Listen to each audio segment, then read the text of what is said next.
Ha, ishlarim o'xshab qoldi. Yurib qolgancha ishlar. Sekin. Shunga bitta maslahat bor edi. Maslahat. Shu desang odamlar to'plab bir ehson berib yuboraylik. Ishlarimiz ham ancha zo'r ketyapti. Bundan ham yaxshiroq bo'lib ketadi. Ehson?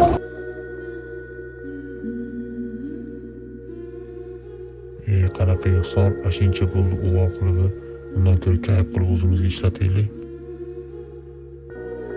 Nima qilasan ehson qilib? O'zi ash pulga kayf qilaylik, maza qilib. Nima deganing bu? Qanaqa noldan ko'tarilgan bolalarmiz? Qanaqa qiyinchiliklar ko'rdik? Nima qilasan? Qo'y shu gapingni. Yaxshilab o'ylab ko'r, davlat, o'zgarib qolsan lekin ancha. Boshim og'ritma, ha? Mayli bo'lmasam kech payt ko'rishamiz. Yana bir maslahatlashamiz. Aka, uni mo'lay hisob olib qo'yasizmi, pullar? Mana aka qaytamiz. Ko'p qaytib qaytarib beraymikin. Tekindan kelib turgan bo'lsa nima qilasan qaytarib berib, yo'lindan turib bir pochta sigaret olamiz. Aka, assalomu alaykum. Yaxshimisiz? Siz bizga telefon qilgan?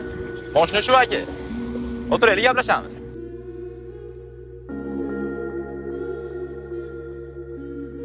Aka, mashinani ko'rdingiz? Probeglari joyida. Hech qayerda betnosi yo'q. Ishonsangiz bo'ladi. Joyida 6000 emas, 5500 naqdsani, sizga baraka qo'yaveraman. Aka mashinani ko'rdim. Hamma yo'q uzatganlar joyida bo'lsa 5000 narx sani. 5000 gacha to'g'ri kelmay qoladi aka, to'g'risi tushuni. O'zi 2 marta manab ketgan bo'lsa, probeglarni ham qaytarganmiz.